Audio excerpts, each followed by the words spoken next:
மடியை தேடி வந்த விழவோ இந்த மாப்பிள்ளை அழகுக்கு அழகோ காலை வரையில் சேலை நிழலில் காலை வரையில் சேலை நிழலில் கண்கள் உறங்கிடவா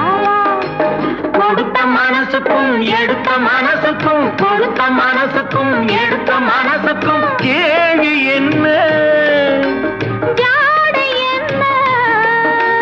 கேள்வி என்ன தேவையில்லை வெட்கம் அத்தை மகனே அத்தானே உன் அழகை கண்டு நான் பித்தானே தென்றல் அடிக்கும் தோட்டத்திலே நான் பூத்திருக்கும் முல்லை கொத்தானே ஆஹ சக்கரை கட்டி ராஜாத்தி என் மனச வச்சுக்கோ காப்பாத்தி சந்தன கட்டி மேனியிலே நான் சாஞ்சுக்கவா சொல்லு மக